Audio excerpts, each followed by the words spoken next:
ఆహ్వానాన్ని మన్నించి ప్రతి ఒక్కరు వచ్చినందుకు ప్రతి ఒక్కరికి ప్రత్యేక ధన్యవాదాలు తెలియజేసుకున్నాను.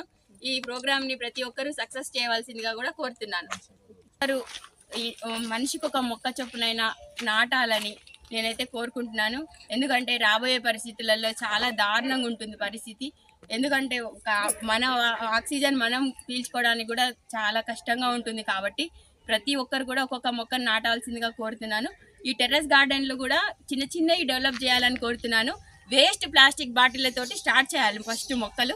తర్వాత మీరు ఇంకెంత డబ్బులు పెట్టి తీసుకున్నా కూడా అది ప్రయోజనంగా మన ప్రయోజనాన్ని బట్టి చేయాల్సి వస్తుంది. ఫస్ట్ వేస్ట్ ప్లాస్టిక్ బాటిళ్లతోటే స్టార్ట్ చేయండి గార్డెన్లని. నేనైతే అమౌంట్తో చేసి నష్టపోయి మళ్ళీ ఇబ్బంది పడాల్సిన అవసరం అయితే వద్దు.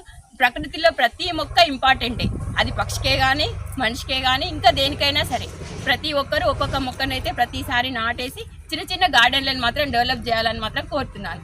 సందర్భంగా టెర్రస్ గార్డెన్ సభ్యులంతా కూడా ఇక్కడ కలుసుకుందామని మమత గారు ప్లాన్ చేశారు. అలాగే మొక్కలు కూడా నాటే కార్యక్రమం కూడా చేయాలి. మొక్కలు నాటడం అంటే ముఖ్యంగా పూల చెట్లు, పండ్ల చెట్లు అంటే కోతులకు ఆహారం ఇది. తర్వాత మనుషులు కూడా నిలవరు.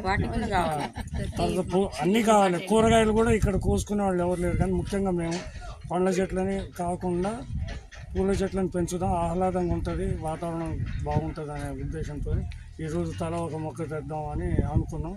మా ఇంట్లో ఉన్నది మేము ఒక 5-6 మొక్కలు తెచ్చినాం.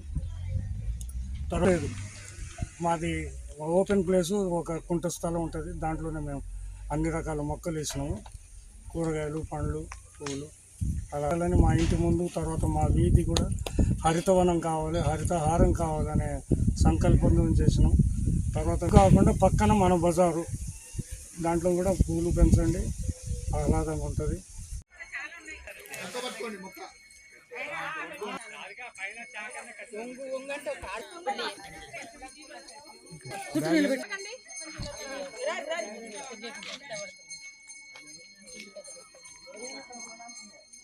మొత్తం మంది వచ్చి చూడండి అందరు